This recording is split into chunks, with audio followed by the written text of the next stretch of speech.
In the early 80s, new ideas and new thinking swept across Britain. New looks, new music, new romantics. And there was a new brand of incisive political satire on the scene too.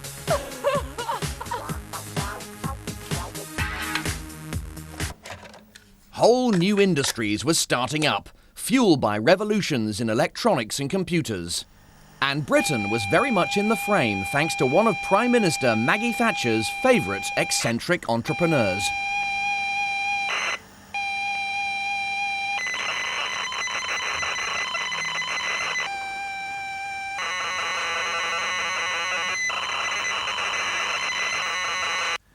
Sir Clive Sinclair was the hero of all those British schoolchildren who could persuade their parents to buy them a computer. To help them with their homework, of course. With the brilliant ZX Spectrum, Sinclair introduced the world's smallest and cheapest home computer, just £125. No, paper there, paper there. No, paper there. Slow down, how do I get slow down?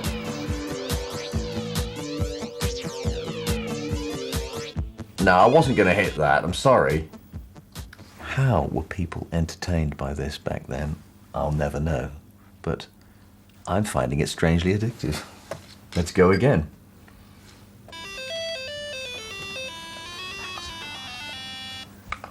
Thanks to Clive. Sinclair wasn't just a computer boffin, and in 1985 he revealed his next trailblazing creation to the world.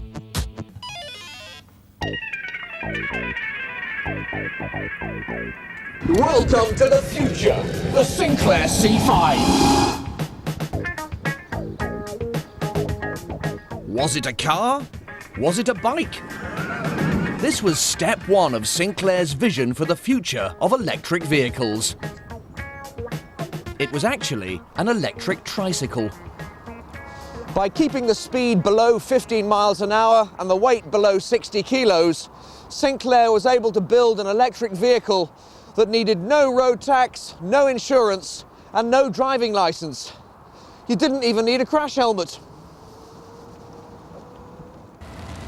It sounds clever, and although I've never heard anything good said about the C5, I suppose I should at least give it a chance.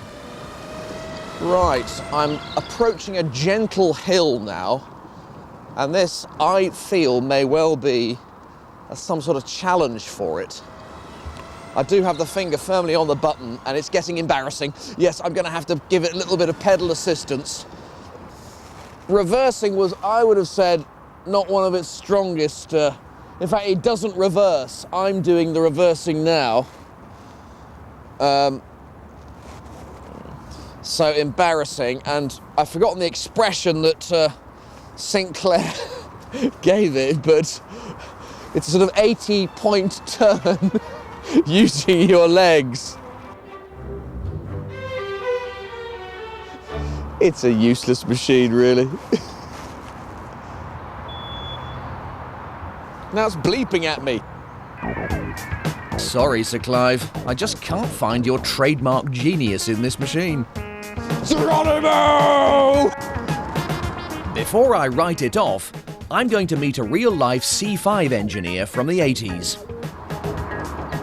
Can Adam Harper turn me into a believer? Now let's start with the battery, which I gather is a third of the weight of the entire vehicle. But it is a special battery. It's designed to be recharged many, many times. Right, let's move on to this item here, which to me looks like a small washing machine motor.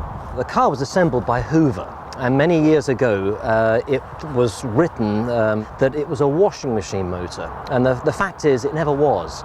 It was a specially designed motor by Philips, and it was a technical breakthrough. The last item is this rather odd shape. It looks one end of a clothes rail to me. Adam, tell me all about it. It's a box section chassis. Clive went along to Lotus sports cars, and so they designed this chassis, which is a fantastic piece of engineering because it's immensely strong and weighs nothing. It's Well, I suppose with the battery weighing half a ton, something's got to be light. You've got to, yeah. So maybe there is more to this machine than meets the eye. And its iconic body shell is high-tech too. Sinclair's team spent months improving the aerodynamics in a wind tunnel, making it 75% more efficient than a regular cycle. The better the aerodynamic efficiency, the further you could go on one charge.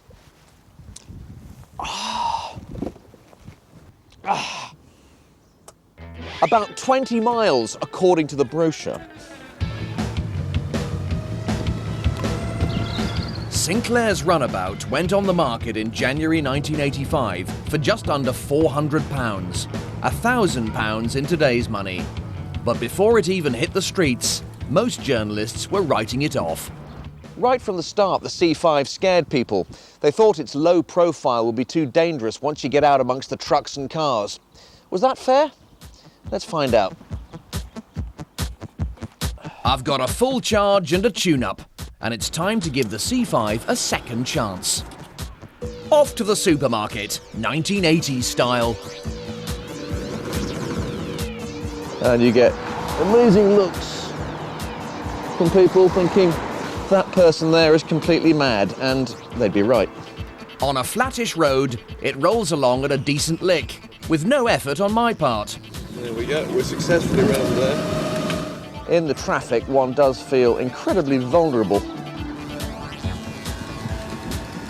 This isn't even a busy road.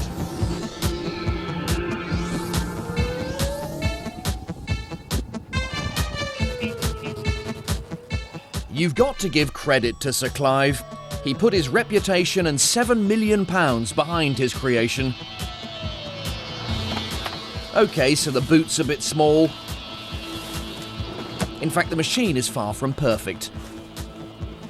But it's actually quite a bit better than I expected.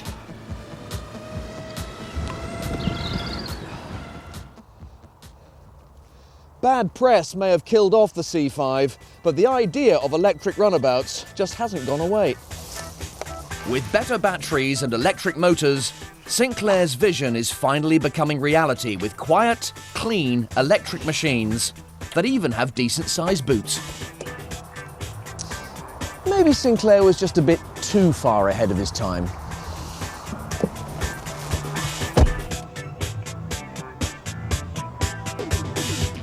Although both the DeLorean and the C5 were commercial failures, they were iconic trailblazers that embodied the pioneering spirit of 1980s Britain.